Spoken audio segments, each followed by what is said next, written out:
are able to discuss all of this and a lot more with the government now. Mel Stride joins me, the Work and Pensions Secretary.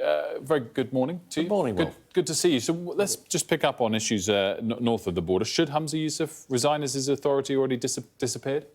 Well, I think that's a matter for him, it's a matter for the SNP, but it does seem an extraordinary mess that he's managed to get him and the SNP have got themselves into, that they are now potentially going to be beholden to Alba in the situation that they find themselves. Look, the most important thing for the Scottish people is actually what happens down on the ground with the services that they care about. And if you look at the SNP's record, their obsession with independence, I'm afraid, has led to very poor outcomes when it's come to health, when it's come to education and a number of other areas, despite the fact that because they're part of the UK, the amount of spending per head in Scotland on public services is about 30% higher than it is in England. So overall, very unsatisfactory. But it's for them to decide where they go from there. I guess what this is also potentially a sign of is that as soon as there's talk of even facing a vote of confidence, the game might be up. It's, I guess, something you must hope that there's never enough letters that come in for the current leader of the Conservative Party and that the elections this week, the local elections, go well enough to prevent that.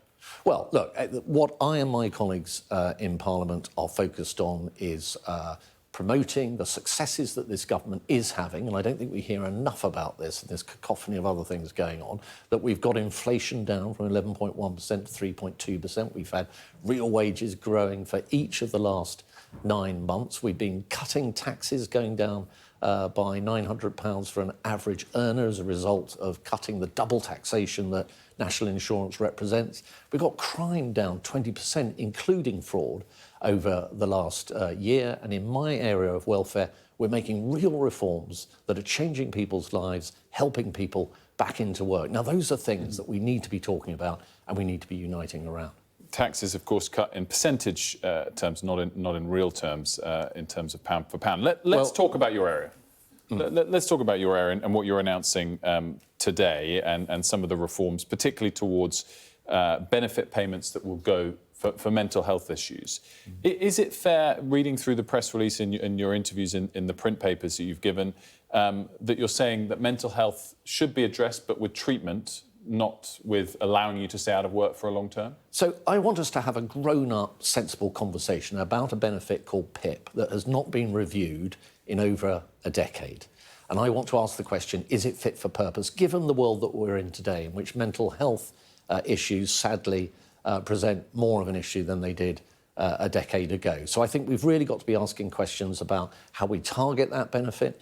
Is it right, for example, that those that have long-term progressive conditions that are sadly not going to get any better are still asked to go through reassessments and all the bureaucracy and jumping through hoops that involves? But to the point that you mentioned, absolutely, we should be thinking about whether straight cash transfer benefits are the answer for everybody, or whether some, at least, might benefit from treatment that will help their condition. And in many cases where if they're out of work, help get them into work. Because what we know about work is, all the evidence shows this, Wilf, is that it's good for our mental health. So we are now going to have a very grown-up conversation over the next 12 weeks and going to come forward with proposals after that. To what extent is the huge rise in mental health issues just that we've all woken up to it being a genuine and legitimate issue?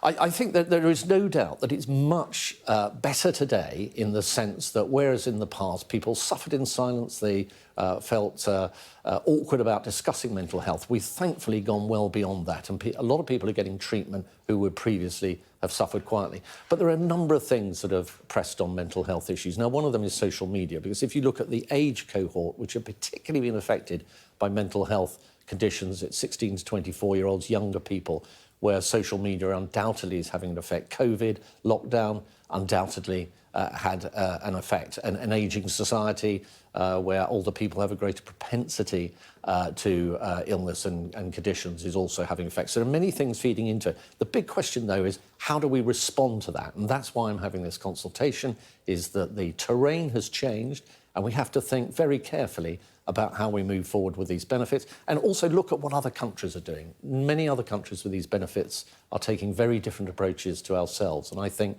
in some cases we're going to have something to learn from them. Let's talk about the Rwanda deal and the exchanges with Ireland over the weekend.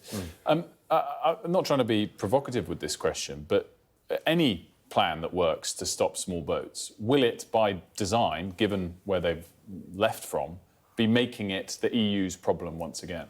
Well, the design, as you put it, is to ensure that there is a deterrent effect. Now, we passed the Rwanda bill, and that means that those that are coming here illegally can expect to be removed to Rwanda. And what we're already seeing, and it's a matter of days since that bill has been passed, is the deterrent effect kicking in. So that's why you're seeing people moving from the UK across into the Republic of Ireland, is that deterrent is that effect by design? is beginning.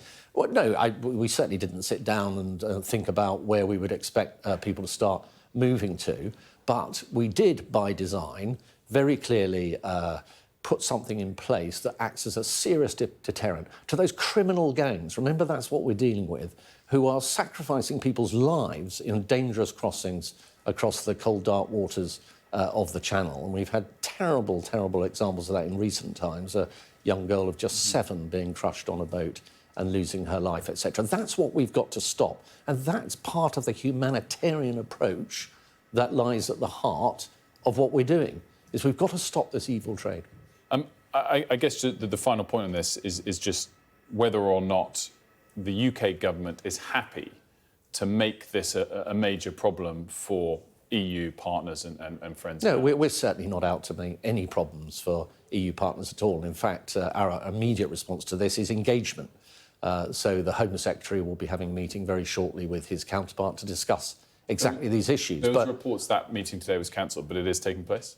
Sorry, it's early in the morning and I'm not hearing a minute-by-minute account as to whether meetings are on or off. But I do know that we are absolutely committed as a government to, of course, with Ireland, with whom we have excellent diplomatic relations, etc., that we will be having discussions with them at some point on exactly these matters. But we can't get away from the fact that the whole purpose of this is deterrence, is to stop people, to break this model of these gangs exploiting people and bringing illegal migrants to our shores. And these are early signs that this is working. The Prime Minister has said in 10 to 12 weeks we will see people on aeroplanes going to Rwanda, and we will see that deterrent signal strengthening over the coming weeks. Of course, very early signs, and looking just at Ireland's numbers and things over the last week. Year to date for the UK, of course, numbers are up on last year. Just quickly and finally on this, is it true that the first asylum seekers that might be on the first flights are going to begin to be detained this week? Look, we are not going to be delaying. We are pressing ahead full square. We have a number, 150 judges in place ready to consider these issues. We have more detention space available. We have flights that are booked. We have an airfield that is ready to go. We are not hanging around, but we are going to do it properly. What the Prime Minister has said, that is within 10 to 12 weeks, we can expect to see people on flights. Mel Stride, thanks so much for joining us. Thank you.